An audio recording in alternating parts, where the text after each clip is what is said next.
So there's this conversation that I oftentimes have with my wife and my brother, and I've come to find that it's a conversation that I would like to believe we need to be hearing a lot more of, especially when we look at the world we live in, the space we live in, where there are a lot more introductions to various ways of thinking. And we find that there is a lot of contention between heritage, um, heritage religions, I would say, um, compared to these newer ways of thinking, where we are kind of navigating the world we live in through a different lens.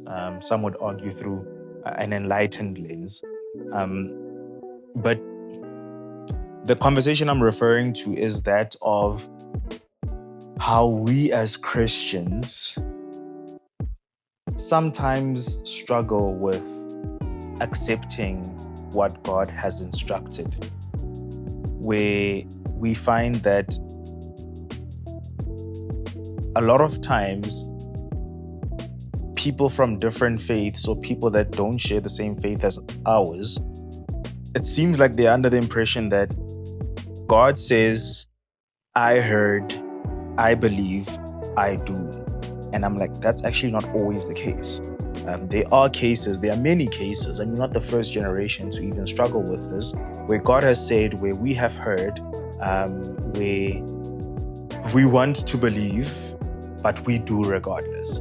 And that's not because we held hostage by the supreme and sovereign God. I think, if anything, in the best context, it would be us choosing to believe what God says because we acknowledge that He has superior knowledge, He's sovereign, and He knows better than we do. So, to, I guess, make it a bit more practical, when we look at probably one of the most contentious issues in our social discourse nowadays, the issue of sexuality. So there's what God has said in the Bible, and I think God is clear on certain things, but we oftentimes debate what God has said about, for example, homosexual relationships, or what God has said about the nature of heterosexual relationships. And there are oftentimes struggles that we as people will have when we look at what God has said and when we look at what God has instituted. So whether it be a man that culturally believes that they are entitled to having multiple wives, and you look at what God says about one man and one woman, and also when we maybe look at what God, or the posture of heart that God has towards a man and a man having a relationship, or a woman and a woman having a relationship, and God being against that. And we look at these things, and when we engage the world around us, we don't always confess how we might struggle with certain aspects of what God has said. And we find ourselves kind of speaking about, no, God said, God said, God said. And it almost sounds like you have no opinion, which in all fairness, you kind of don't, but you also do. I'm saying you kind of don't because we are all born a natural birth. We all have a beginning and an end. There's nothing special or supernatural about us. So because of that, your opinion is limited to your mind and your understanding and the time in which you've had to learn different things and experience life in your own unique way.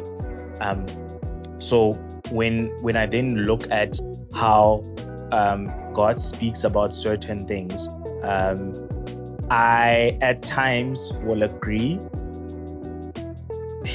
I want to say in principle because I'm like, God knows better. And I'm one person that believes that the logic of a disagreement is that you hold to a superior alternative. So if I'm going to disagree with God, it means that I claim to know better than God in whatever subject matter. And for me, it's difficult to concede to that because there's certainly affections that I have towards um, towards certain subjects or topics of life, and be that as it may, I also acknowledge that I don't know more than God. I can't know more than God. We're speaking about a being who created everything out of nothing. I am a human being that is born somewhere in the 90s, that is going to die somewhere in the 2000s. I can't claim to know more than God. But yeah, basically,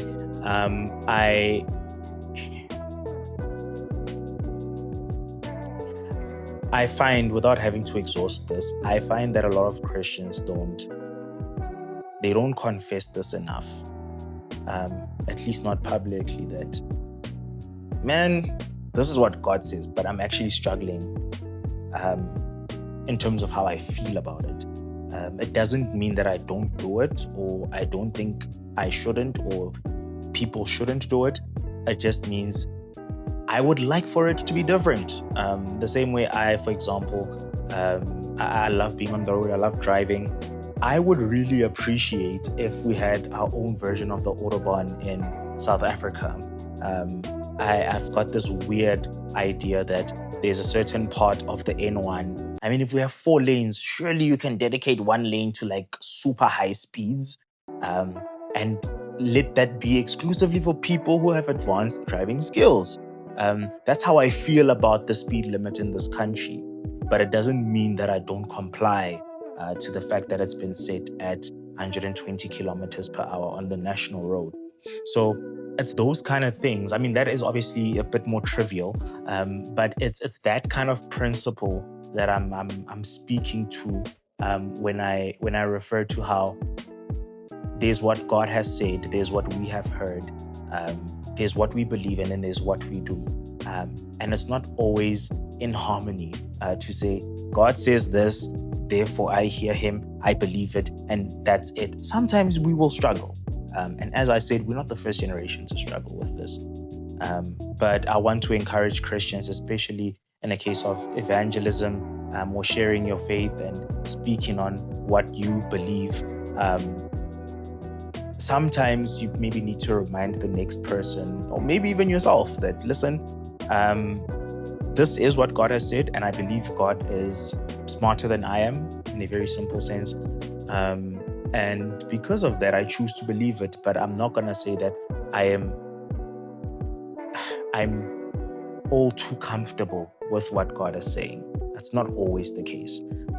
But I also still choose to comply because my obedience to God shows that I trust that He knows better.